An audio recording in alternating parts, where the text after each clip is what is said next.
Hi dear students, आज इस videos में हम लोग डिस्कस करेंगे क्लास 9th का चैप्टर नंबर 1 नंबर सिस्टम। ये मैथ का फर्स्ट लेसन होगा क्लास 9th का। इसके अंतर्गत इससे पहले हमने इस चैप्टर में आपको इंट्रो वीडियो के तहत फर्स्ट वीडियो प्रोवाइड किया था, जिसमें कुछ संख्याओं के बारे में हमने आपसे डिस्कस किया था। उसी क्रम में वीडियोज़ को आगे बढ़ाते हुए आज हम इंट्रो पार्ट का ही दूसरा वीडियो लेके आए हैं। इस वीडियो के अंतर्गत हम लोग बात करेंगे कुछ बची हुई संख्याएं, जैसे कि भाज्य संख्या, अभाज्य संख्या, सहभाज्य संख्या, जुड़वा सहभाज्य संख्या और जुड़वा अभाज्य संख्या। उसके बाद भिन्न क्या होता है, परिमेय संख्या क्या होती है, इन सब के चीज़ों के बारे में डिस्कस करेंगे। तो आइए आज का ये सेशन स्टार्ट करते हैं। तो हम सबसे पहले बात करते हैं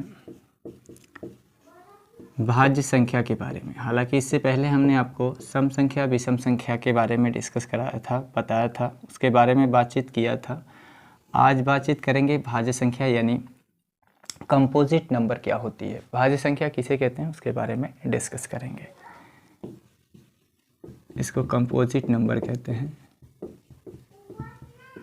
नंबर भाज्य संख्या क्या होती है, तो वे संख्याएं जिसके कितने गुणनखंड हों, 2 से अधिक गुणनखंड हों। भाज्य संख्या किसे कहेंगे, वे संख्याएं जिसके 2 से अधिक गुणनखंड हो, या इसे अतर तरीके से भी परिभाषित करते हैं कि वे संख्याएं जिसके स्वयं और एक के अतिरिक्त कोई अन्य गुणनखंड भी हो, उसे क्या कहते हैं, भाज्य संख्या। जैसे समझिए, पहले इसकी परिभाषा लिखते हैं, उसके बाद हम आपको इसको उदाहरण के माध्यम से याद समझाते हैं। जैसे पहले परिभाषा लिख लीजिए, वे संख्याएं जो स्वयं एवं एक के अतिरिक्त, स्वयं और एक के अतिरिक्त किसी अन्य संख्या से भी कटे मतलब विभाजित हो।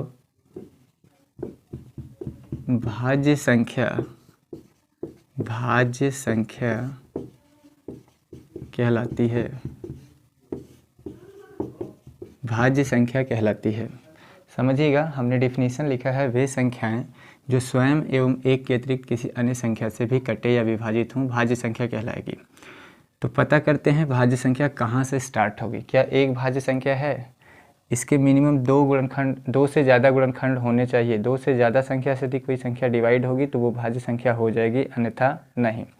तो एक से ही कटेगा, किसी अन्य संख्या से तो डिवाइड होगा नहीं, इसलिए एक आपका भाज्य संख्या नहीं है। क्योंकि भाई एक से ही कटेगा ना, कम से कम 2 संख्याओं से कटना चाहिए। अभी मत कहिएगा एक स्वयं से भी कट रहा है और एक से कट रहा है। स्वयं और एक यहाँ पर तो दोनों एक ही है ना, इसलिए ये नहीं होगा। 2 को चेक करिए, तो 2 को चेक करेंगे भाज्य संख्या के लिए, तो यहाँ पे पता लगेगा कि 2 1 से कटेगा और 2 2 से कटेगा। केवल 2 ही संख्या से कट रहा है, और शर्त है कि वे संख्याएं जो स्वयं एवं एक के अतिरिक्त किसी अन्य संख्या से भी कटे। तो थर्ड नंबर से ये कट नहीं रही है, केवल 1 से कट रही है और 2 से कट रही है, तो ये भी भाज्य संख्या की कैटेगरी में नहीं आएगी। पता करिए क्या 3 भाज्य संख्या होगा, तो पता लगेगा कि 3 जो है वो भी 1 से कटेगा और खुद से कटेगा और किसी से नहीं कटेगा, तो ये भी भाज्य संख्या की कैटेगरी में नहीं आएगा।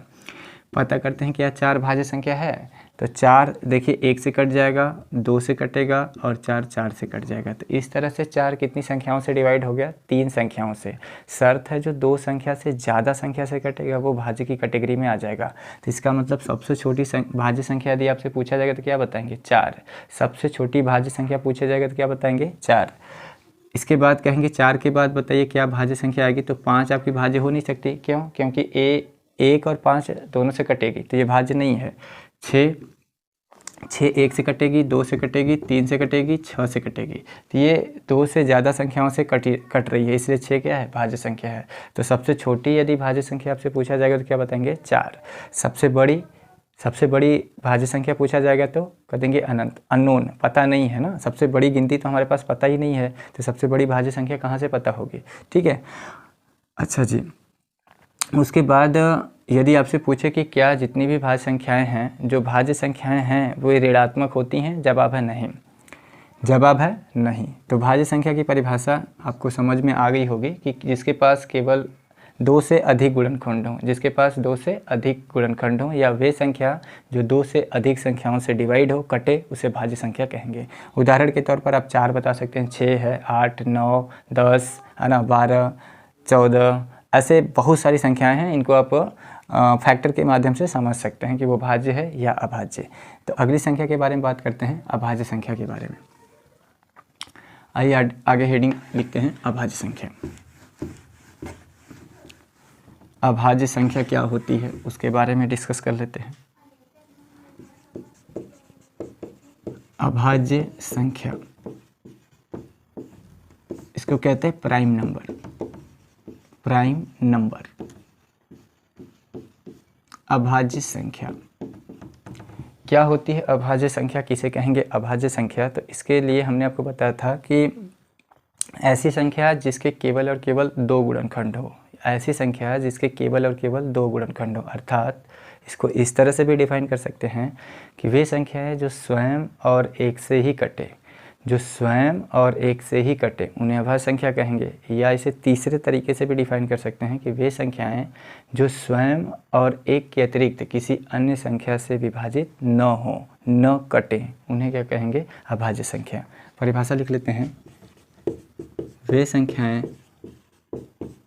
वे संख्याएं जो स्वयं और एक के अतिरिक्त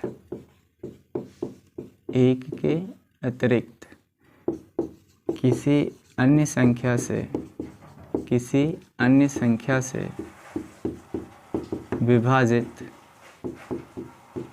न हो, विभाजित मतलब न कटे, विभाजित न हो, अभाज्य संख्या कहलाती है।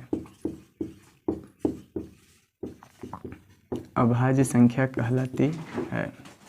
या करके इसे दूसरे तरीके से भी परिभाषित कर सकते हैं कि वे संख्याएं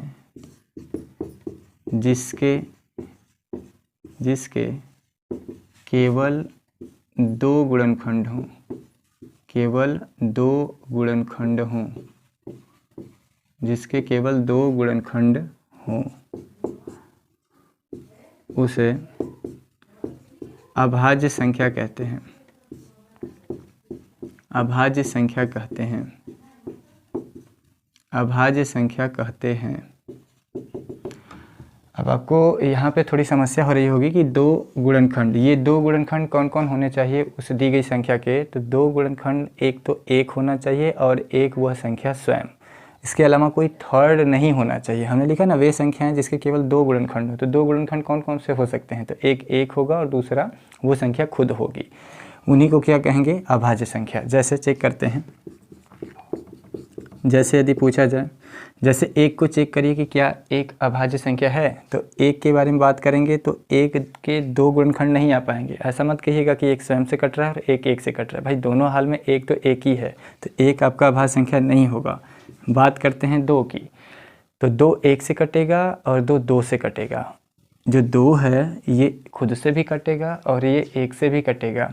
तो शर्त के हिसाब से ये कंडीशन को फुलफिल कर रहा है कि इसके पास 2 फैक्टर आ रहे हैं, एक तो 1 आ रहा है, दूसरा ये संख्या खुद आ रही है, तो 2 आपका अभाज्य संख्या की कैटेगरी में आ जाएगा, ये अभाज्य संख्या है।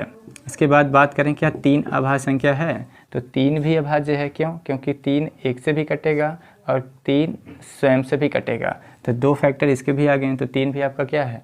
अभाज्य संख्या की कैटेगरी में आएगा। कहेंगे क्या 4 अभाज्य संख्या है? तो जी 4 अभाज्य संख्या नहीं होगा। क्यों? क्योंकि 4 1 से भी कटेगा, 4 2 से भी कटेगा और 4 4 से भी कटेगा, तो इसके पास 2 से ज़्यादा फैक्टर आ गए हैं, तो ये भाज्य की कैटेगरी में आ जाएगा, ये अभाज्य नहीं है। ठीक है।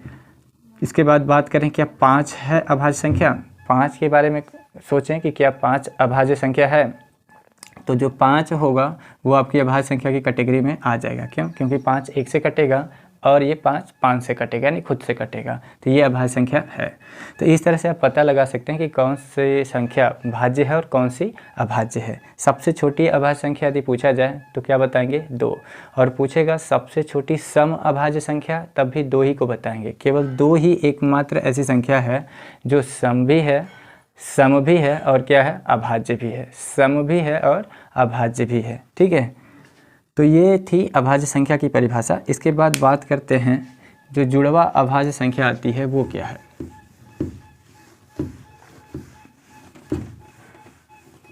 आगे हेडिंग लिखेंगे जुड़वा अभाज्य संख्या। जुड़वा अभाज्य संख्या, इसको कहते हैं इंग्लिश में twin prime number. Twin prime number, ये ट्विन प्राइम नंबर यानी जुड़वा अभाज्य संख्या क्या होती है? तो नाम लिखा है अभाज्य, नाम क्या लिखा है? अभाज्य लिखा है, और जुड़वा का मतलब 2 ठे होगा। तो ऐसी 2 संख्याएं जिनमें अंतर कितने का हो? 2 का हो।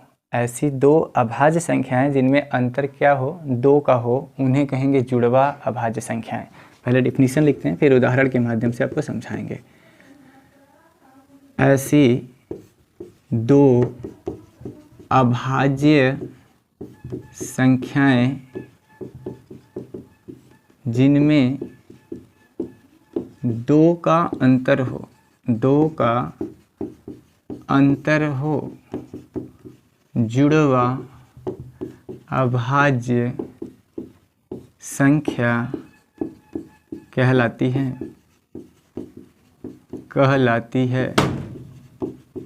जुड़वा अभाज्य संख्या कहलाती है। अब यहाँ समझिएगा कि हमने बोला है कि 2 अभाज्य संख्याएं होनी चाहिए। अभाज्य संख्या की परिभाषा अभी बताया था कि ऐसी संख्या जिसके केवल और केवल 2 फैक्टर हों, एक तो 1 और दूसरा वह संख्या स्वयं। लेकिन यहाँ शर्त है कि जोड़े में आपको संख्या लेनी है और दोनों की दोनों अभाज्य होनी चाहिए, और उनका जो डिफरेंस निकालेंगे तो कितना आना चाहिए? 2 आना चाहिए। जैसे बात करें 3 व 5 की, 3 और 5 पता करिए, 3 और 5 दोनों की दोनों अभाज्य हैं कि नहीं? तो जवाब है दोनों अभाज्य हैं। क्या इन दोनों का जो डिफरेंस आएगा वो 2 आएगा कि नहीं? तो 2 आएगा। तो ये ट्विन प्राइम नंबर है कि नहीं? तो ये ट्विन प्राइम नंबर है। बात करते हैं आगे, क्या 5 और 7 आएगा? 5 और 7 आपका ट्विन प्राइम नंबर है? जवाब है हाँ, क्योंकि ये दोनों का डिफरेंस 2 है, दोनों का डिफरेंस 2 है, और ये दोनों के दोनों अभाज्य संख्याएं भी हैं। आप कहेंगे सर अभाज्य संख्या तो 7 और 11 भी है, क्या ये आपका ट्विन प्राइम नंबर है? जवाब होगा नहीं। क्यों? क्योंकि इसमें जो अंतर आएगा वो 4 का आ जाएगा, और शर्त है कि अंतर 2 का होना चाहिए और दोनों संख्याएं अभाज्य होनी चाहिए। तो एक शर्त तो ये फुलफिल कर रहा है कि ये दोनों अभाज्य हैं, लेकिन दूसरी शर्त है कि इनका जो डिफरेंस आना चाहिए वो कितने का? 2 का होना चाहिए। इनके बीच जो डिफरेंस होना चाहिए, चाहे इसमें जोड़ के ये मिले या इसमें से ये घटा के मिले, 2 का ही डिफरेंस होना चाहिए। यहाँ 4 का डिफरेंस है, इस वजह से ये ट्विन प्राइम नंबर यानी जुड़वा अभाज्य संख्या नहीं होगा। तो उदाहरण के तौर पर आप ये ऐसे लिख सकते हैं, 3 5 है, 5 7 है, 11 13 ले सकते हैं, है ना? 11 और 13 आपका आ जाएगा। इस तरह से 17 19 ले सकते हैं। 17 19 में भी देखें 2 का अंतर है और दोनों की दोनों क्या है? अभाज्य संख्या हैं। तो इस तरह से जुड़वा अभाज्य संख्या को आप डिफाइन कर सकते हैं। आइए आगे बात करते हैं सहअभाज्य संख्या की। सहअभाज्य संख्या क्या है उसके बारे में बात करते हैं। सहअभाज्य संख्या, इसको इंग्लिश में कहते हैं coprime number. Coprime number, coprime number. सहअभाज्य संख्या क्या होती है? तो सह मीन्स होता है साथ साथ, और अभाज्य मीन्स अभाज्य।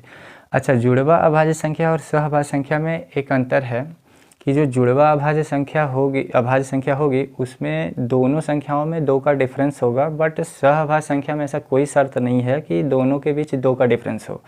यहाँ कुछ भी डिफरेंस हो उससे मतलब नहीं है, बस मतलब यहाँ पर ये है कि जो भी अभाज्य संख्याएं आपको लेना है वो दोनों की दोनों क्या होनी चाहिए? उनका जो मौसा है, उन दोनों जो आपने संख्याएँ लिया है वो दोनों का मौसा कितना आना चाहिए? 1 आना चाहिए। मौसा कितना आना चाहिए? 1। उनका HCF निकाला जाए तो कितना आना चाहिए? 1। या उनका सारा गुणनखंड उन दोनों संख्याओं का क्या होना चाहिए? उसमें जो कॉमन मिले दोनों संख्याओं में उभयनिष्ठ गुणनखंड वो 1 मिलना चाहिए। तो उन संख्याओं को हम कह देंगे सहभाज्य संख्या। समझिए, परिभाषा पहले देखिए फिर उदाहरण से समझाते हैं। ऐसी दो संख्याएं जिनका मस 1 हो सह अभाज्य संख्या कहलाती है। सह अभाज्य संख्या कहलाती है। सह अभाज्य संख्या कहलाती है। चेक करिए, जैसे मान लीजिए 1 व 2, ठीक है, आपने संख्या क्या लिया 1 व 2। पता करते हैं कि 1 व 2 दोनों की दोनों सहभाज्य संख्या है कि नहीं। तो इसके लिए आपको क्या करना है, इन दोनों का HCF निकालना है, हाईएस्ट कॉमन फैक्टर निकालना है, इनका मौसा निकालना है। और मौसा के दौरान यदि मौसा 1 आता है तो ये दोनों की दोनों जो संख्याएं हैं, मतलब जो ये जोड़ा आपको दिखाई दे रहा है, ये आपका सहभाज्य संख्या के लिए क्वालिफाई हो जाएगा। चेक करिए, 1 को आप क्या लिख सकते हैं, 1 जो संख्या आपके पास है उसे आप 1 गुणे 1 लिख सकते हैं, और 2 को आप क्या लिख सकते हैं 1 गुणे 2। गुणनखंड विधि से 1 व 2 का आप यदि मौसा निकालें, 1 व 2 का मौसा, तो आपको क्या मिलेगा, दोनों में जो उभयनिष्ठ गुणनखंड होता है, जो दोनों में कॉमन होता है, उसी को कहते हैं उसका HCF। यहाँ भी 1 है, यहाँ भी 1 है, तो HCF क्या आ जाएगा 1। अच्छा, ऐसा मत समझिएगा कि यहाँ से 1 उठा के यहाँ 1 गुणे 1 11 लिख दें, नहीं, 1 यहाँ भी कॉमन है, जो संख्या दोनों में कॉमन होती है उसे एक ही बार यहाँ लिख देंगे। जैसे 1 यहाँ भी मिल रहा है, 1 यहाँ भी, तो यहाँ 1 ही लिखेंगे, ठीक है। तो दोनों का मौसा कितना गया 1। ऐसे और भी संख्याएं लेके चेक कर सकते हैं, और भी संख्याएं हम लेके आपको दिखा सकते हैं। जैसे मान लीजिए फॉर एग्जांपल के लिए यहाँ पे 3 है और 5 है। 3, 5 को आपको चेक करना है कि क्या ये जो 3 और 5 है, ये दोनों की दोनों संख्याएँ सह अभाज्य हैं या फिर भाज्य हैं। तो पता करिए, 3 को आप लिख सकते हैं 1 गुणे 3, और 5 को लिख सकते हैं 1 गुणे 5। इनका जब मौसा निकालेंगे, क्या निकालेंगे, मौसा किसका, 3 और 5 का, तो कितना मिल जाएगा 1 मिलेगा। दोनों में जो सारा गुणनखंड है वो क्या है 1 है, तो 3 और 5 का जो मौसा आएगा वो कितना हो जाएगा 1।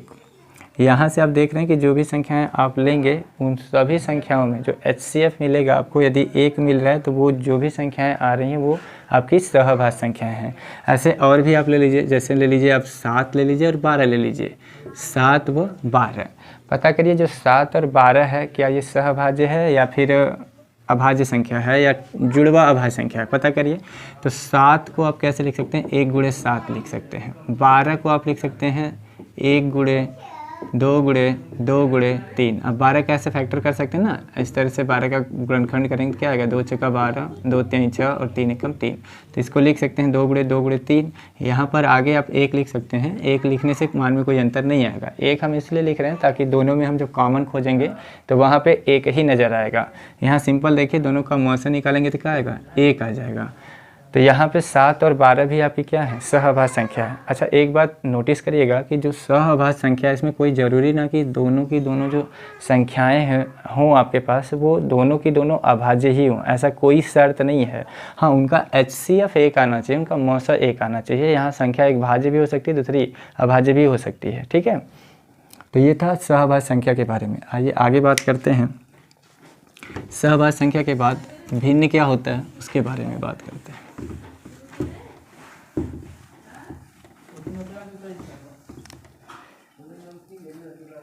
देखिए, भिन्न किसे कहते हैं, भिन्न क्या होता है, फ्रैक्शन कहते हैं इसको। फ्रैक्शन क्या होता है, भिन्न किसे कहते हैं। भिन्न की परिभाषा, हालांकि आप क्लास 6 से ही पढ़ते आ रहे हैं भिन्न परिमेय संख्या के बारे में, बट यहाँ पे जानना बेहद ज़रूरी है, क्योंकि ये चीज़ें आपको अभी जब हम आपको न्यूमेरिकल कराएंगे इस चैप्टर का, तो ये चीज़ें आपको वहाँ पे जानना बेहद ज़रूरी होगा। भिन्न क्या होता है, वे संख्याएं जिन्हें P/Q के रूप में लिख सकते हैं और Q is not equal to 0 हो, यानी Q शून्य ना हो, 0 ना हो, जहाँ P व Q क्या हो? प्राकृतिक संख्या हो। पी व क्यू क्या हो? प्राकृतिक संख्या हो। प्राकृतिक संख्या हो, भिन्न कहलाता है। भिन्न कहलाती है या कहलाता है? कहेंगे क्या लिखें, कुछ समझ में नहीं आ रहा है, इसका मतलब समझाइए। देखिए, आपको प्राकृतिक संख्या हमने बताया था कि वे संख्याएं जो वस्तुओं को गिनने के काम आती हैं उन्हीं को प्राकृतिक संख्या कहते हैं, और प्राकृतिक संख्या सदैव धनात्मक होती है, ऋणात्मक तो होती नहीं है। इसका मतलब भिन्न की परिभाषा में जो p और q होने चाहिए, दोनों के दोनों धन होने चाहिए। ठीक है, यदि कोई भी ऋण होगा तो वो भिन्न नहीं होगा, क्योंकि शर्त है p q आपके प्राकृतिक संख्या होनी चाहिए। जैसे मान लीजिए हमने लिख दिया 1/5, पहली शर्त तो ये फुलफिल कर रहा है, ये पहली शर्त को फुलफिल कर रहा है कि ये p/q के फॉर्म में है, अंश बटा हर के रूप में है, हर आपका जीरो नहीं है, यानी q का वैल्यू जीरो नहीं है। ठीक है, दो शर्त तो सही है।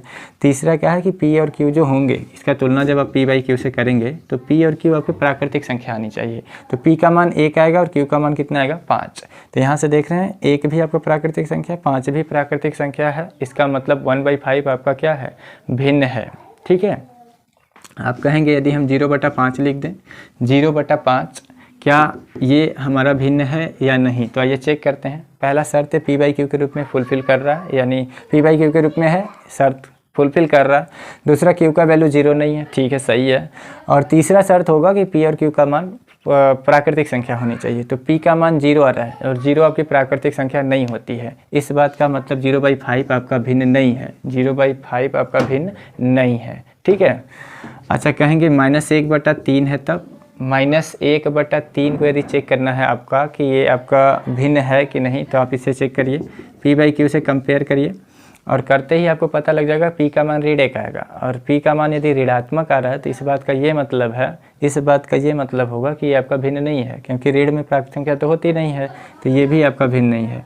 भिन्न आपका केवल और केवल वही संख्या होगी जो p/q के रूप में होगी, q 0 नहीं होगा, और p और q दोनों के दोनों क्या होने चाहिए? प्राकृतिक संख्या होनी चाहिए, उसे ही भिन्न कहेंगे। यदि p और q में से कोई भी यदि निगेटिव आपको मिलता है, कोई भी ऋण मिलेगा, तो आपका फ्रैक्शन नहीं होगा, वो आपका परिमेय संख्या हो सकता है, बट भिन्न नहीं होगा। ठीक है, आई होप कि आप समझ पाए होंगे भिन्न की परिभाषा।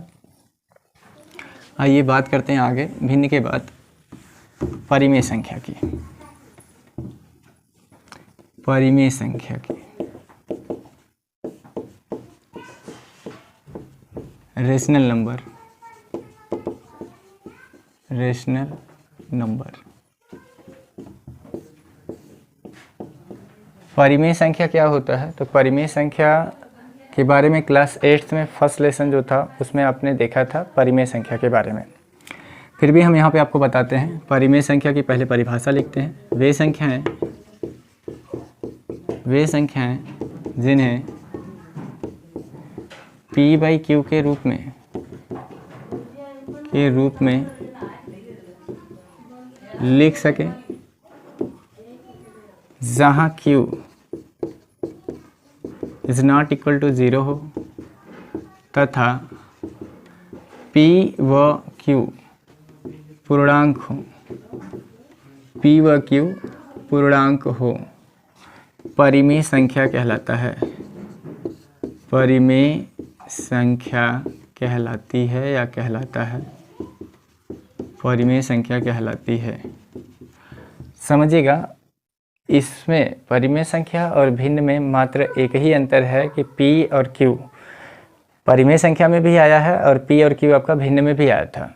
p और q का मान जो भिन्न में होगा वो आपका नेचुरल नंबर यानी प्राकृतिक संख्या होना चाहिए, और p और q का मान जो रेशनल नंबर में आया है वो आपका यहाँ पे इंटीजर होना चाहिए।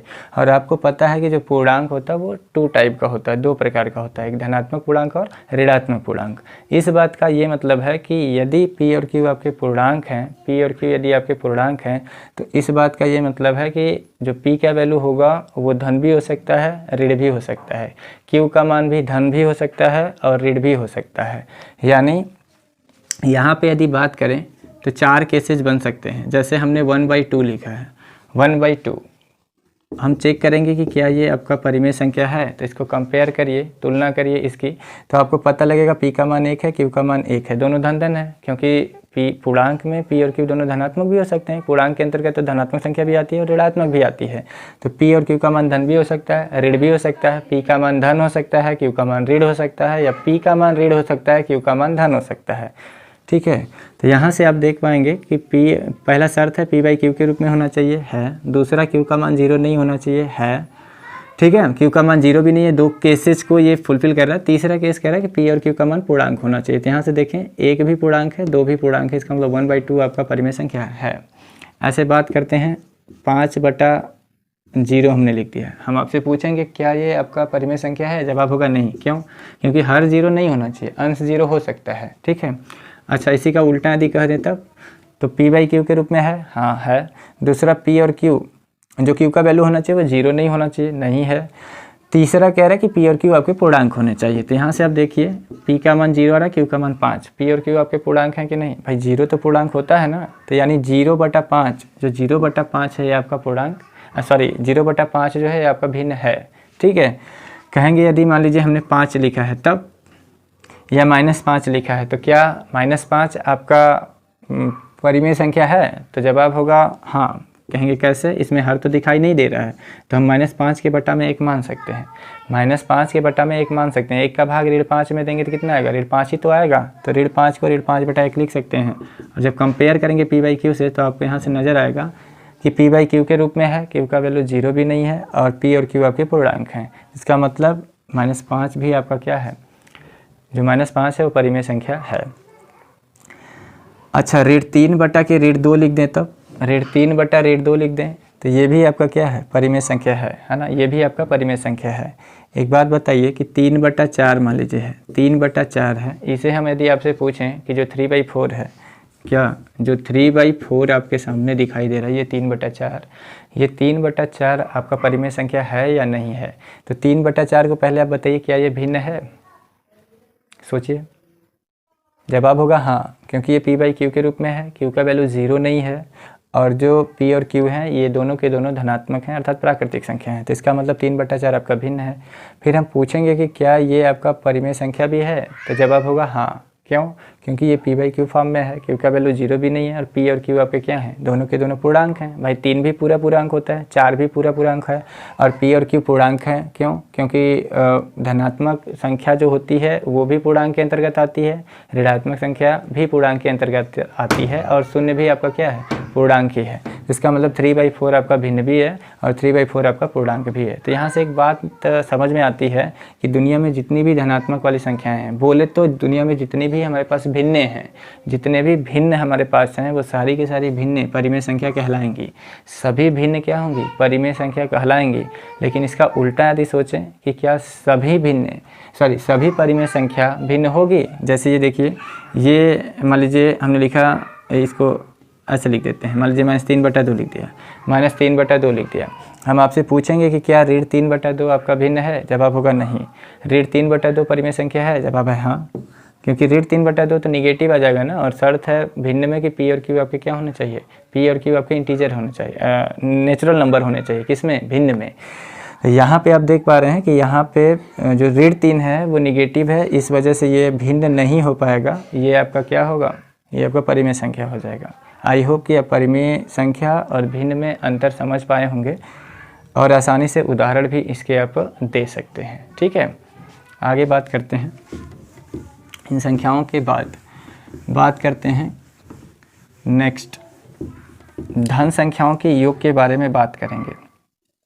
धन संख्याओं का या धन पूर्णांकों का योग, धन पूर्णांकों का योग, sum of positive integers, sum of positive integer, धन संख्याओं का योग। इसके अंतर्गत हमें ये जानना है कि धन संख्याओं को जब हम जोड़ेंगे, धन संख्याओं का मतलब, धन पूर्णांकों का क्या मतलब है? प्राकृतिक संख्या से। धन पूर्णांक किसे कहते हैं? प्राकृतिक संख्या को कहते हैं। तो प्राकृतिक संख्या का योग के अंतर्गत कुछ नियम हैं, 4 नियम हैं। जैसे आपसे पूछा जाएगा संबरक नियम, इसमें पूछा जाएगा, उसके बाद साहचर्य नियम है, उसके बाद उसके बाद आपका क्रम विनिमय का नियम है, उसके बाद आपका एक निरसन नियम है, योग का निरसन नियम। तो ये 4 नियम धन पूर्णांकों पे योग के अंतर्गत आते हैं। तो ये फटाफट एक एक करके इनके बारे में समझते हैं। तो सबसे पहले संवरक नियम के बारे में बात करेंगे कि जब धन पूर्णांकों को हम योग करेंगे, जोड़ेंगे, तो किस किस नियम के तहत हम उसे जोड़ेंगे। ठीक है, तो पहला नियम है संवरक नियम। संवरक नियम, क्लोजर लॉ। ये क्लोजर लिखा है, क्लोजअप मत समझिएगा, मंजन करने वाला क्लोजअप नहीं है। ठीक है, ये क्लोजर है। संवरक नियम ये क्या होता है, ये क्या कहता है, योग का संवरक नियम की यहाँ बात हो रही है ना। धन पूर्णांकों का योग लिखा है, तो यहाँ पर ये जो बात हो रही है किसकी है, योग के संवरक नियम की बात हो रही है। योग का संवरक नियम क्या होता है, ये क्या कहता है, ये कहता है कि यदि आपके पास दो संख्याएं हैं, दो प्राकृतिक संख्याएं हैं, और उन दो प्राकृतिक संख्याओं को यदि आप जोड़ें तो आपको एक प्राकृतिक संख्या ही मिलेगी, यानी दो धन पूर्णांकों का योगफल भी एक धन पूर्णांक आता है। इसी को क्या कहते हैं, योग का संवरक नियम। समझ पा रहे हैं? देखिए हमने लिखा ना धन पूर्णांक, धन पूर्णांक का मतलब क्या है, प्राकृतिक संख्या। तो इसको कैसे आप डिफाइन करेंगे, आप ये कहेंगे कि दो धन पूर्णांकों का योग भी एक धन पूर्णांक आता है, एक धन पूर्णांक आता है, एक धन पूर्णांक आता है। कहेंगे जैसे समझाइए, तो दो प्राकृतिक संख्या आप ले लीजिए। धन पूर्णांक का मतलब क्या है, प्राकृतिक संख्या। कोई दो प्राकृतिक संख्या ले लीजिए, 1 और 2 मान लीजिए, ले लीजिए, इसको जोड़िए। तो 1 में 2 जोड़ेंगे क्या आएगा, 3। 1 आपका क्या है, प्राकृतिक संख्या है, 2 क्या है, प्राकृतिक संख्या है। इसमें जब जोड़ेंगे तो जो 3 आएगा वो भी क्या है, प्राकृतिक संख्या ही है। तो इस हिसाब से आप ये समझ सकते हैं कि दो प्राकृतिक संख्याओं का योग भी एक क्या आ रहा है, एक नेचुरल नंबर ही आ रहा है। तो ये योग के संवरक नियम का पालन कर रहा है। ठीक है, अच्छा आप कहेंगे कि 0 में 5 जोड़ दीजिए, तो क्या 0 आपका नेचुरल नंबर है, नहीं, तो 0 में 5 नहीं जोड़ेंगे, 0 5 से हमें कोई मतलब नहीं होगा। ठीक है, संवरक नियम के अंतर्गत आप इसे ऐसे भी अक्षर में यदि इसको समझाना चाहें कोडिंग भाषा में, तो मान सकते हैं आपकी, मान लीजिए आपके पास ए व बी, दो आपके क्या हैं, दो प्राकृतिक संख्याएं हैं, दो क्या हैं, प्राकृतिक संख्याएं हैं। या इसे और कोडिंग भाषा में ऐसे कर सकते हैं कि ए व बी, इस तरह से इसको कहते हैं बिलोंग कर रहा है, इसको क्या पढ़ते हैं, बिलोंगिंग, मतलब संबंध होता है। ए व बी बिलोंगिंग टू एन, मतलब ए व बी किससे संबंध रख रहा है, नेचुरल नंबर से। प्राकृतिक संख्या को किससे दिखाते हैं, एन से दिखाते हैं। तो ए व बी यदि नेचुरल नंबर से संबंधित हैं, अर्थात ए व बी कोई संख्याएं हैं लेकिन वो प्राकृतिक संख्याएं हैं, ठीक है, नेचुरल नंबर से संबंध रख रही हैं। ठीक है, ए बी जो भी है उसका रिलेशन किससे है, नेचुरल नंबर से है। तो ये कहेगा कि ए बी यदि नेचुरल नंबर है तो ए प्लस बी भी जो आएगा, जब आप जोड़ेंगे तो जाहिर सी बात है कुछ ना कुछ तो संख्या आएगी ही। जैसे हमने 1 में 2 जोड़ा तो कुछ ना कुछ आया कि नहीं, 3 आया ना, तो ये भी किससे बिलोंग करेगा, नेचुरल नंबर से ही बिलोंग करेगा। अर्थात ए और बी यदि दो आपके पास अलग अलग प्राकृतिक संख्याएं हैं तो इनका जोड़ भी एक क्या आएगा, एक प्राकृतिक संख्या ही आएगा या एक धन पूर्णांक आएगा। ये योग का संवरक नियम के अंतर्गत कहा जाता है। ठीक है, आगे बात करते हैं योग के संवरक नियम के बाद क्रम विनिमय नियम। किस नियम की बात करते हैं, क्रम विनिमय नियम की। देखिए योग का क्रम विनिमय नियम क्या है, इसके बारे में समझते हैं। यहाँ लिखते हैं दूसरा, धन पूर्णांकों के योग में क्रम विनिमय नियम की, क्रम विनिमय नियम, इसको इंग्लिश में कहते हैं कॉम्यूटेटिव लॉ, कॉम्यूटेटिव लॉ। ये क्रम विनिमय का क्या मतलब होता है, क्रम का मतलब क्रम होता है यानी आर्डर, विनिमय का मतलब होता है अदला बदली। विनिमय का मतलब क्या होता है, अदला बदली। तो क्रम विनिमय का सीधे सीधे यदि मतलब समझें तो हम क्या करेंगे कि हमारे पास 2 अंक होंगे और उन अंकों के क्रम को हम बदल देंगे, और यदि बदलने पर मान पर कोई प्रभाव ना पड़े तो हम ये कहेंगे कि वो जो संख्याएं हैं योग के क्रम विनिमय नियम का पालन कर रही हैं। यदि मान बदल जाएगा तब तो क्रम विनिमय नियम का पालन नहीं करेंगे, और यदि मान नहीं बदलेगा तो इसका मतलब क्रम विनिमय नियम का पालन कर रही है, योग के क्रम विनिमय नियम का पालन कर रही हैं। जैसे समझिए, पहले परिभाषा लिखते हैं फिर उदाहरण से हम समझाते हैं आपको। ऐसे लिखिए, दो संख्याओं के क्रम को बदलने पर उनके योग पर कोई प्रभाव दो संख्याओं के क्रम को बदलकर, ऐसे लिखिए, क्रम को बदलकर जोड़ने पर उनके योग पर कोई प्रभाव न पड़े तो कहा जाता है कि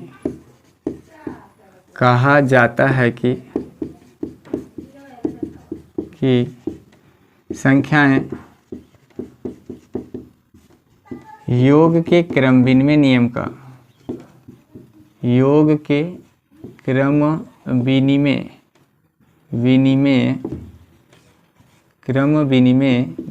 का पालन करती हैं।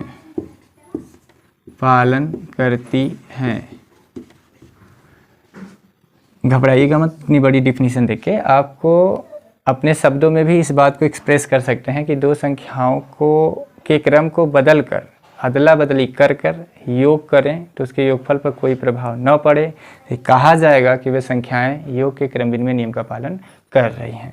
जैसे समझिए, आप 2 में 3 जोड़िए या 3 में 2 जोड़िए, जोड़ के हमें बताइए क्या इनके मान में अंतर आएगा। यहाँ भी 5 आ रहा है और यहाँ भी 5 आ रहा है, दोनों के क्रम को आपने बदल दिया है। 2 में 3 जोड़े तभी 5, 3 में 2 जोड़ रहे हैं तभी 5 आ रहा है, अर्थात योग पर कोई प्रभाव नहीं पड़ रहा है। तो ये कहा जाएगा कि जो धन पूर्णांकों में योग होता है, धन पूर्णांकों का जो योग होता है वो क्रम विनिमय नियम का पालन करता है। ठीक है, आगे बात करते हैं क्रम विनिमय नियम के बाद साहचर्य नियम की। किस नियम की बात करेंगे? साहचर्य नियम की। साहचर्य नियम, योग का साहचर्य नियम के बारे में बात करेंगे। साहचर्य नियम, ये तीसरा होगा साहचर्य नियम। Associative law. ये साहचर्य नियम क्या होता है? साहचर्य नियम किसे कहेंगे? तो इसको समझिए सिंपल कि साहचर्य नियम में आपके पास 3 संख्याएं होंगी। कितनी संख्याएं? 3 संख्याएं होंगी। उन 3 संख्याओं में से किसी एक संख्या को हम ब्रैकेट के बाहर रख के शेष 2 को अंदर रख देंगे।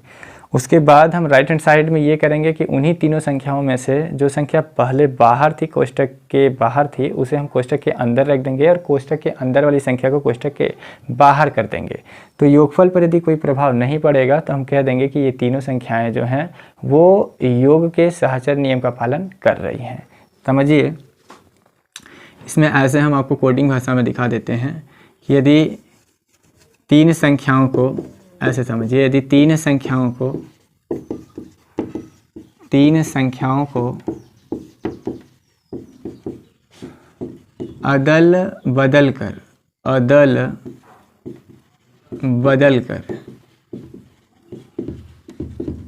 जोड़ा जाए किंतु योग पर कोई प्रभाव न पड़े,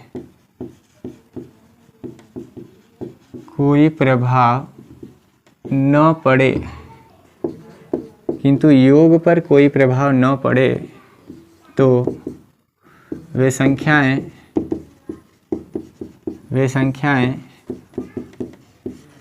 योग के साहचर्य नियम का पालन करती हैं।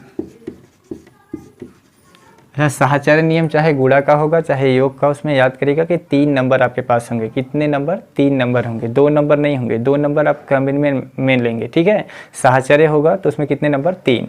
जैसे समझिए, आप 2 ले लीजिए धन, 3 धन 4 कर लीजिए, या आप इसमें से 3 धन 2 धन 4 करिए और इसको हल करिए, देखिए कितना आता है। 4 में 3 जोड़ेंगे तो 7 आएगा और 7 में 2 जोड़ेंगे तो 9। यहाँ भी देखेंगे तो 4 और 2 6, 6 में 3 जोड़ेंगे कितना आएगा? 9।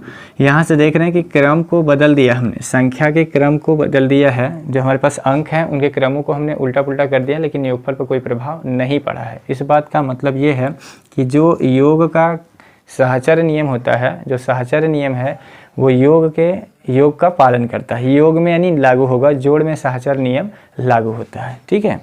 आगे बात करते हैं सहचर नियम के बाद। हालांकि ऐसे तमाम उदाहरण हैं, हमें और उदाहरण देने की ज़रूरत नहीं है। आप यदि अक्षर के शब्दों में इसको समझें कि यदि 3 संख्याएं हैं लाइक a + b + c, तो इसे आप ऐसे भी लिख सकते हैं b + c + a। मान में कोई अंतर नहीं आएगा, दोनों केसेस में एक ही आंसर आने वाला है, ठीक है। हाँ, अंतर में हम बात नहीं कर रहे हैं, हम यहाँ बात किस में कर रहे हैं, हम बात कर रहे हैं योग में। अंतर में लागू ही नहीं होगा, न भाग में लागू होगा, ठीक है। सहचर नियम के बाद बात करते हैं निरसन नियम की। एकाक सवालों में निरसन नियम दे दिया है। निरसन नियम क्या होता है ये समझिए। निरसन नियम, निरसन नियम ही है। निरसन नियम में ये कहा जाता है कि यदि आपके पास a और b 2 प्राकृतिक संख्याएं हैं, a और b 2 क्या हैं, नेचुरल नंबर हैं, तो ये निरसन नियम 2 तरह का होता है। एक होता है वाम निरसन नियम, एक होता है दक्षिणा निरसन नियम। यानी एक बायां निरसन नियम होता है, एक दायां निरसन नियम होता है। इसमें कहा जाता है कि a और b, a व b ये बिलोंग किससे कर रहे हैं, नेचुरल नंबर से। a और b किससे बिलोंग कर रहे हैं, नेचुरल नंबर से बिलोंग कर रहे हैं। तो यदि आपको ऐसे लिखा है a + b is equal to इसको ऐसे लिख देते हैं, मान लीजिए 3 नंबर ले लेते हैं हम, यहाँ पे 3 नंबर ले लेते हैं a, b व c, ऐसे 3 नंबर ले रहे हैं। ये बिलोंग किससे कर रहा है, n से। n मतलब क्या है, नेचुरल नंबर। कहने का मतलब है जो a, b, c है ये तीनों की तीनों प्राकृतिक संख्या से संबंध रख रही हैं। यानी a, b, c आपकी क्या है, नेचुरल नंबर है, प्राकृतिक संख्या है, ठीक है। तीनों की तीनों यदि प्राकृतिक संख्या हैं तो इन्हें इस तरह से हम जोड़ रहे हैं कि a में b जोड़ रहे हैं और उसके बाद हम c में मान लीजिए b जोड़ दे रहे हैं। a में b को ऐड करें, उसके बाद हम c में b को ऐड करें, और दोनों केसेस में यदि वैल्यू इक्वल आ रहा है तो यहाँ पे वाम निरसन ये कहेगा, इसको वाम कहेंगे, इसको दक्षिण कहेंगे, ठीक है। इसमें जो a है ये मेरे बाएं हाथ की तरफ है और जो b है ये मेरे दाहिने हाथ की तरफ है। इसी तरह c जो है ये मेरे बाएं हाथ की तरफ होगा और c जो है वो बाएं हाथ की तरफ होगा और जो b है वो दाहिनी तरफ होगा। तो योग में निरसन नियम ये कहेगा कि यदि दोनों पक्षों में बायां पक्ष यदि इक्वल है तो वाम निरसन नियम के हिसाब से ये कैंसिल हो जाएगा। वाम निरसन नियम के अनुसार ये दोनों का जो बायां वाला सिरा होगा वो कैंसिल आउट हो जाएगा। तो b से b कैंसिल हो जाएगा, a बराबर क्या आ जाएगा, c। तो आपने इसे जब काटा, b से b को आपने कैंसिल कराया तो किस नियम से, तो यहाँ लिखना पड़ेगा दक्षिण निरसन नियम। क्या लिखना पड़ेगा, दक्षिण निरसन नियम, दक्षिण निरसन नियम। अच्छा, इसी का एक उल्टा भी हो जाएगा। जैसे मान लीजिए आपने देखा यहाँ पे, इसी तीनों संख्याओं को हम थोड़ा सा क्रम को बदल देते हैं। जैसे मान लीजिए हम b में a को जोड़ देते हैं, या फिर ऐसे कर लेते हैं, मान लीजिए a में c को जोड़ देते हैं और उसके बाद a में b को जोड़ देते हैं। ये 3 इस तरह की संख्याएं हैं, ये इस कदर संख्याएं हैं तीनों की a में c को जोड़ें या a में b को जोड़ें, इनका जो योग आ रहा है वो आपस में क्या आ रहा है, इक्वल। तो यहाँ ध्यान से देखें, ये वाम निरसन नियम से इसका बायां वाला पक्ष कट जाएगा और c बराबर b आ जाएगा। हालांकि ये बात आपको पता है, लेकिन ये किस नियम के तहत है ये आपको नहीं पता था। यहाँ जब आप इसे कटा रहे हैं तो यहाँ आप लिखेंगे वाम निरसन नियम से, वाम निरसन नियम। तो ये वाम निरसन नियम से इसका लेफ्ट हैंड वाला सिरा कैंसिल आउट हो जाएगा और जो बचेगा c = b आपका बचेगा। तो ये योग का, ये जो था योग का निरसन नियम था। अब इसके बाद हमें पढ़ने गुणा के कुछ नियम हैं, ठीक है। आइए पढ़ लेते हैं। धन पूर्णांकों का गुणा पढ़ते हैं। हेडिंग लिखते हैं धन पूर्णांकों का गुणा, यानी मल्टीपल ऑफ पॉजिटिव इंटीजर्स। धन पूर्णांकों का गुणा, इसके अंतर्गत भी हमें इन्हीं 4 नियमों को पढ़ना है, बट गुणा में निरसन नियम अप्लाई नहीं होगा। वहाँ पे एक नया नियम आ जाएगा जिसका नाम होगा वितरण या बंटन नियम। तो पहला नियम इसमें जो पढ़ना है, यहाँ पे धन पूर्णांक यानी प्राकृतिक संख्या से ही मतलब है, बट गुणा में बात करेंगे। पहला लिखेंगे संवरक नियम। क्या लिखेंगे, संवरक नियम।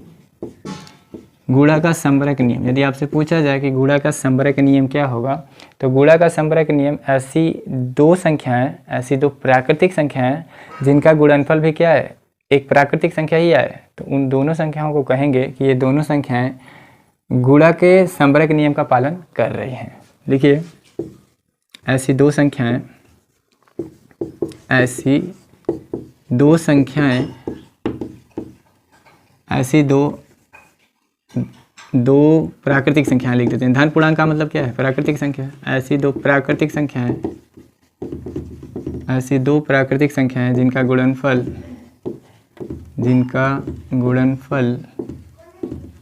भी एक प्राकृतिक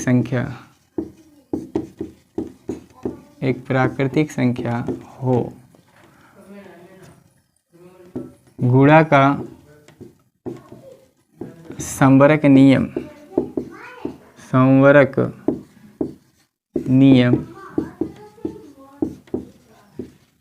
कहलाता है। कहेंगे समझ में नहीं आया, उदाहरण से बताइए। देखिए, हमने कहा कि दो धन पूर्णांक आप ले लीजिए, 1 और 3, इनका गुणा करेंगे तो आएगा 3। 1 भी आपका धन पूर्णांक है, 3 भी आपका धन पूर्णांक है, जो गुणनफल आ रहा है वो भी आपका धन पूर्णांक है।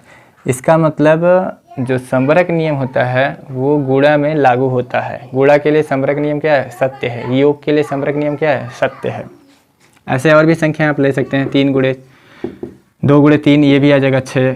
8 गुणे 4 लेंगे तो ये आएगा 32, है ना। 8 भी आपका धन पूर्णांक है, 4 भी धन पूर्णांक है, गुणनफल जो आएगा वो 32, वो भी धन पूर्णांक है। ठीक है, तो ये संबरक नियम था जो कि लागू होगा गुणा में, ये भाग में लागू नहीं होगा और न ही घटाना में लागू होगा। ठीक है, इसके बाद बात कर लेते हैं संबरक नियम के बाद क्रम विनिमय नियम की। क्रम विनिमय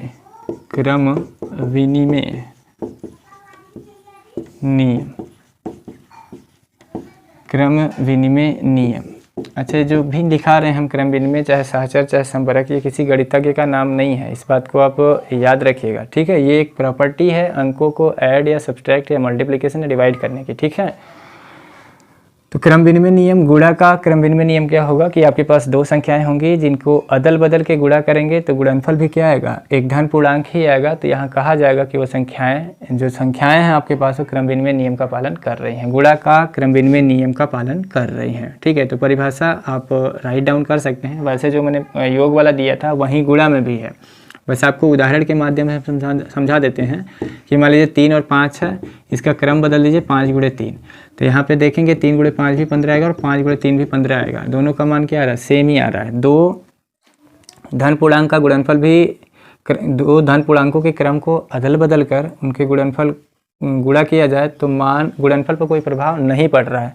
इस बात का मतलब है कि जो क्रम विनिमय नियम है वो गुणा में लागू होता है।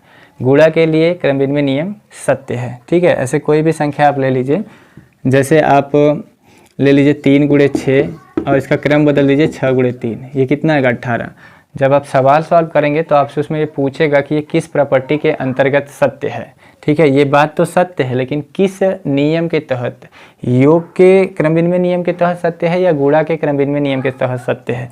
तो आप यदि देखेंगे दो संख्याएं आपके पास है और गुणा लगा है तो वहाँ पे आप जवाब देंगे गुणा के क्रम विनिमय नियम के तहत सत्य है।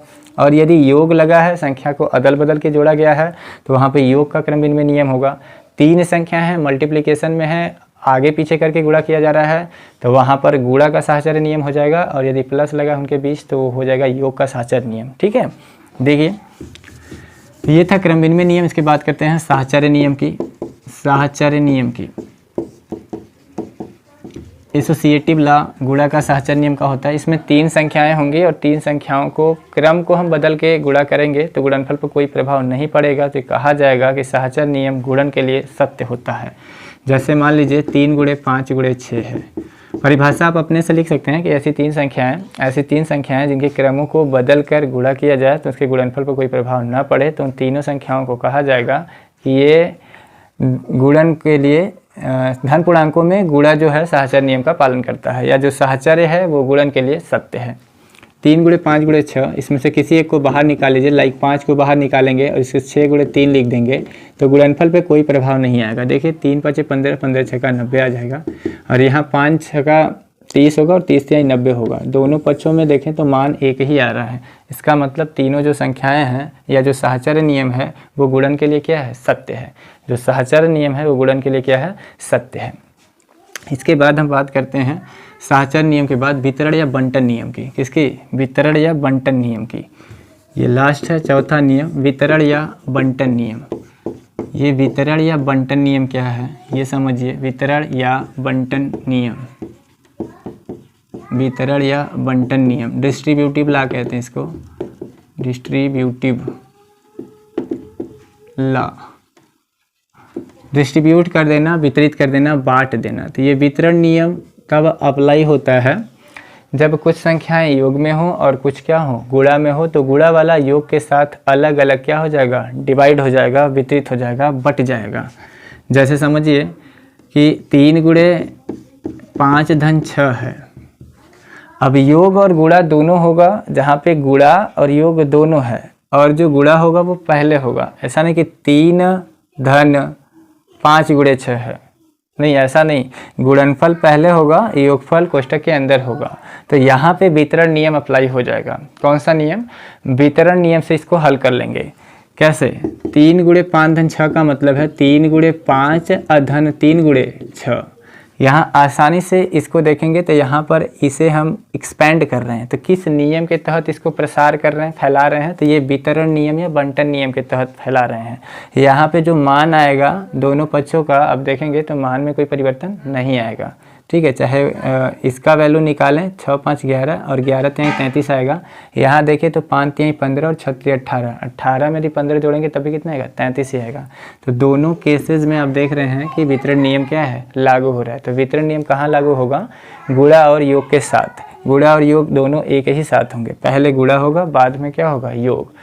अच्छा, ये आपसे पूछेगा कि जो वितरण नियम है वो योग पर लागू होगा, योग के लिए सत्य है। कहने का मतलब यदि 3 धन 5 धन 6 है मान लीजिए, तो यदि ये वितरण नियम लागू करेगा यहाँ पर, तो वितरण नियम के हिसाब से हम इसे ऐसे लिखेंगे 3 धन 5 अधन 3 धन 6। क्या ये बात सत्य है, आप सोच के बताइए कि 3 धन 5 धन 6 को अब 3 धन 5 धन 3 धन 6 लिख सकते हैं आप? जाहिर है कहेंगे नहीं, ये गलत है। तो ये वितरण नियम योग के लिए सत्य नहीं होगा। वितरण नियम केवल और केवल सत्य होगा किसके लिए, गुणा वाले के लिए, है ना। गुणा में यदि ये संख्याएं प्लस में है तो ये अलग अलग इस पर क्या होगा, डिस्ट्रीब्यूट हो जाएगा, लागू हो जाएगा। ठीक है।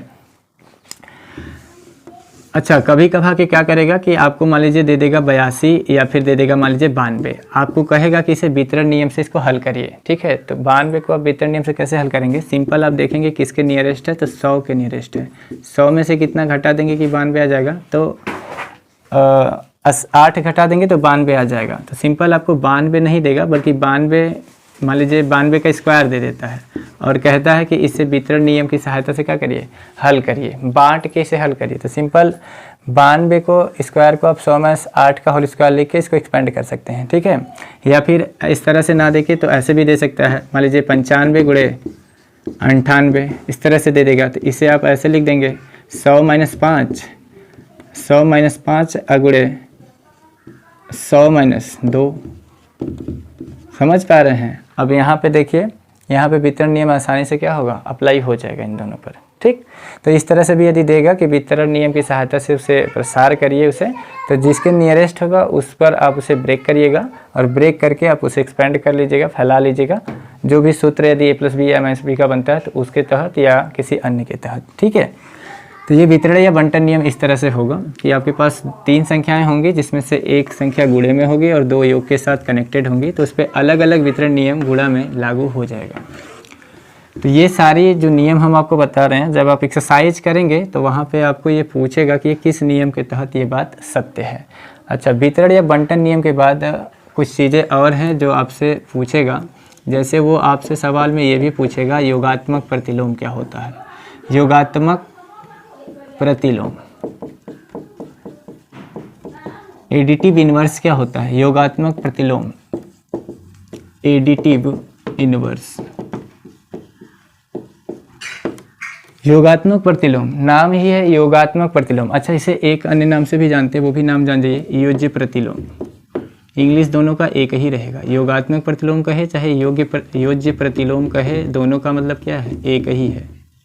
योज्य प्रतिलोम। योगात्मक प्रतिलोम या योज्य प्रतिलोम क्या होता है? तो इसका मतलब है योग का उल्टा, योगात्मक, योग होगा, प्रतिलोम माने क्या? उल्टा। यानी आपके पास यदि 5 है तो 5 का योगात्मक प्रतिलोम पूछेंगे तो क्या बताएंगे? ऋण 5। 10 है तो उसका योगात्मक प्रतिलोम पूछेंगे तो ऋण 10 बताएंगे। -25 का योगात्मक प्रतिलोम +25 बता देंगे। -3/4 का योगात्मक प्रतिलोम +3/4 हो जाएगा। ठीक है, तो योगात्मक प्रतिलोम का मतलब क्या होता है कि किसी दी गई संख्या में, किसी दी गई संख्या में, दी गई संख्या के चिन्ह को बदलकर, चिन्ह का मतलब योग है तो ऋण माइनस का चिन्ह लगा दीजिए, धन का है तो ऋण लगा दीजिए, ऋण का धन, गुणा का भाग मत करिएगा, केवल योग में है ये बात लागू होगी। किसी भी या किसी दी गई संख्या के चिन्ह को बदलकर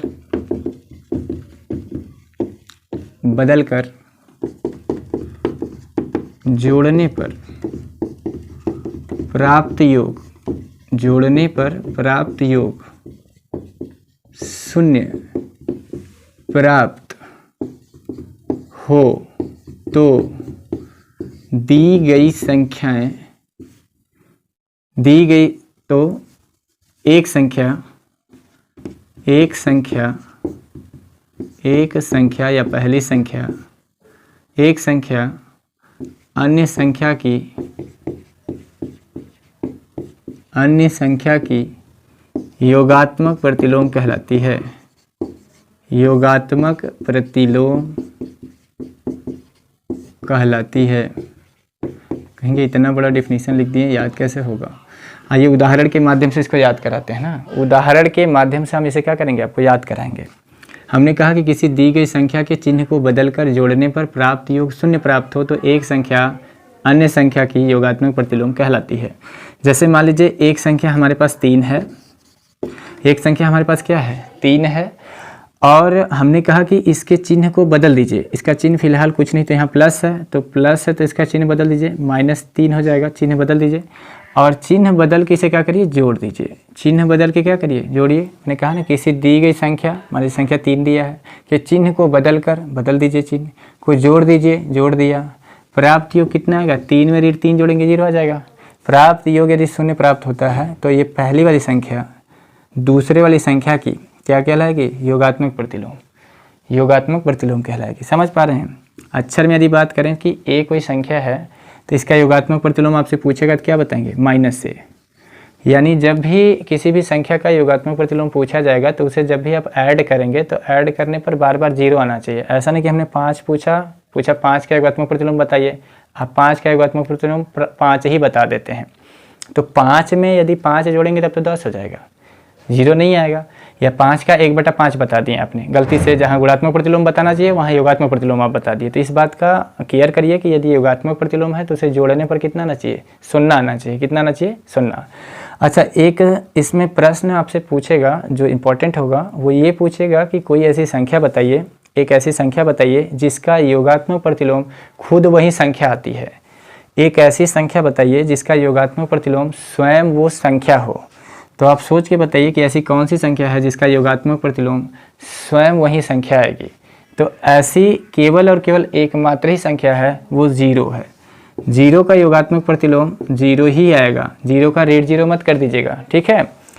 0 ही एकमात्र ऐसी संख्या है जिसका योगात्मक प्रतिलोम उसी संख्या के बराबर होता है, और कोई ऐसी संख्या नहीं है। जैसे 2 का योगात्मक प्रतिलोम कहेंगे तो ऋण 2 है, 2 और ऋण 2 दोनों सेम नहीं है, दोनों अलग अलग हैं, ठीक है।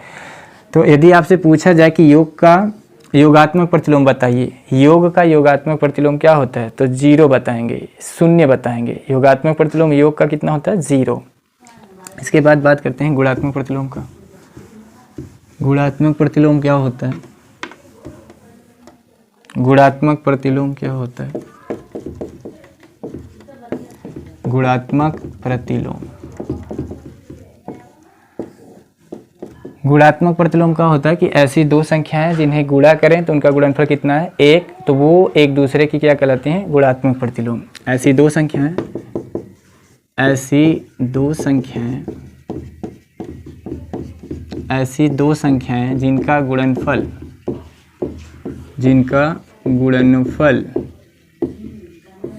1 हो तो वे संख्याएं एक दूसरे की गुणात्मक प्रतिलोम कहलाती हैं। गुणात्मक प्रतिलोम कहलाती हैं। हमने कहा ऐसी दो संख्याएं लीजिए जिनका गुणा करिए और गुणनफल 1 आ जाए तो वे एक दूसरे की क्या कहलाएंगे? गुणात्मक प्रतिलोम कहलाएंगी। जैसे मान लीजिए 5 है, हम आपसे पूछेंगे 5 का गुणात्मक प्रतिलोम। देखिए गुणा है ना, गुणात्मक में गुणा है तो गुणा का उल्टा आप समझिएगा भाग वाला हो जाएगा। ठीक है, 1 बटा करके वही संख्या भाग में लगा देंगे। जैसे 5 का गुणात्मक प्रतिलोम पूछेंगे तो आप 1/5 बताएंगे, तभी ना 1/5 में 5 से गुणा करेंगे तो कट पिट के 1 आ जाएगा। ये शर्त भी है जिनका गुणा करें तो कितना है? गुणनफल 1 आना चाहिए। तो यदि गुणनफल 1 आ जाएगा तो ये कहा जाएगा कि संख्याएं कैसी हैं? एक दूसरे की गुणात्मक प्रतिलोम है। कहेंगे 0 का गुणात्मक प्रतिलोम बताइए, 0 का नहीं हो पाएगा। 0 का 1/0 इन्फिनिटी हो जाएगा जो कि नॉट डिफाइन है। ठीक है, 0 का 1/0 मत करिएगा, वो कुछ आएगा ही नहीं, 1 कहाँ आ पाएगा उसमें। जैसे 3/4 है, मान लीजिए 3/4, हम कहेंगे इसका गुणात्मक प्रतिलोम बताइए तो 3/4 का गुणात्मक प्रतिलोम क्या हो जाएगा? 4/3। देखिए इसको काट दीजिए, ऐसे कट जाएगा तो 1 आ जाएगा कि नहीं। कुल मिला के गुणात्मक प्रतिलोम में नीचे का ऊपर कर देना, ऊपर का नीचे। ये नीचे का ऊपर, ऊपर का नीचे क्या है? अंश को हर में बदल दीजिए, हर को अंश में बदल दीजिए और उनका गुणा कर दीजिए। देखिए गुणनफल यदि 1 आ जाएगा तो ये कहा जाएगा कि 3/4 4/3 का क्या है? गुणात्मक प्रतिलोम है। ठीक है, अच्छा -6/5 है तो इसका गुणात्मक प्रतिलोम। अब कुछ को ये समझ में आएगा कि -6/5 का 6/5 कर दीजिए। अरे वो योगात्मक प्रतिलोम होगा, उसमें योग लगा है। गुणात्मक प्रतिलोम में गुणा है, गुणात्मक प्रतिलोम में क्या है? गुणा। तो गुणा का उल्टा करना है, हर का अंश, अंश का हर, इसमें चिन्ह नहीं बदलते हैं। ये 5/6 हो जाएगा। 6 से 6, 5 से 5 कट जाएगा, कितना जाएगा? 1। समझ पा रहे हैं? तो ये हो गया गुणा का गुणात्मक प्रतिलोम। ठीक है, यदि आपसे पूछा जाए कि ऐसा कौन सी संख्या है या गुणा का जो गुणात्मक प्रतिलोम है, योग का योगात्मक प्रतिलोम 0 को कहते हैं और गुणा का गुणात्मक प्रतिलोम किसे कहते हैं? तो 1 को, क्योंकि एक ही एक ऐसी मात्र संख्या है जिसका 1 में यदि गुणा करें तो क्या आएगा? 1। तो गुणात्मक प्रतिलोम, गुणा का गुणात्मक प्रतिलोम पूछेगा तो 1 बताएंगे, योग का योगात्मक प्रतिलोम या योज्य प्रतिलोम पूछेगा तो क्या बताएंगे? 0। ठीक है, और लास्ट हेडिंग बचती है इस चैप्टर की, इसके बाद हम न्यूमेरिकल कराएंगे। इंट्रो पार्ट यहीं पे ख़त्म होगा आपका। लास्ट है समवृत्त समुच्चय। समवृत्त समुच्चय, क्लोज्ड सेट। क्लोज्ड सेट, ये समवृत्त समुच्चय क्या होता है? क्लोज्ड सेट किसे कहते हैं? तो ऐसा समुच्चय, यदि दिया गया समुच्चय, जो भी समुच्चय दिया जाएगा वो समुच्चय यदि संवरक नियम का पालन करेगा, जो समुच्चय है, यदि कोई समुच्चय है वो समुच्चय संवरक नियम का यदि पालन करेगा तो कहा जाएगा कि वो समवृत्त समुच्चय है, अन्यथा नहीं। यदि दिया गया समुच्चय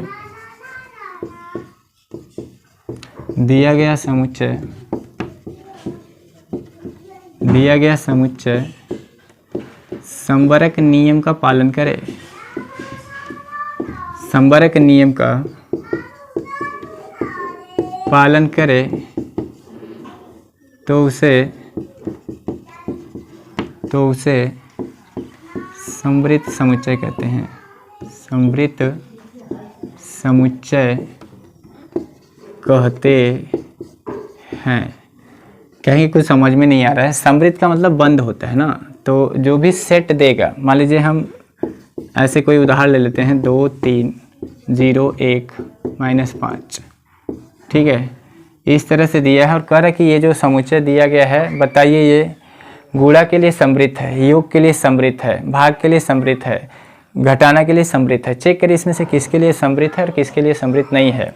तो यदि ये जो भी संख्याएं दी गई हैं, यदि ये संवरक नियम का पालन करेंगी, तो संवरक नियम 2 ही जगह लागू ही होता है, एक गुणा में लागू होता है और एक योग में लागू होता है। न ये भाग में लागू होता है और न ही घटाना में लागू होता है। तो सीधे सीधे जो भी अवयव आपको दिए जाएंगे, ये सारे के सारे अवयव यदि योग के साथ और गुणा के साथ गुणनफल करने पर और जोड़ने पर इसी के अंदर की संख्या मिल जाएगी, तब तो ये योग के तहत समवृत्त होगा, अन्यथा नहीं। तो इनमें से कोई भी 2 आप अंक ले लीजिए। जैसे मान लीजिए आप 2 में 0 ले लीजिए, 2 में 0 को जोड़िए तो 2 आ जाएगा।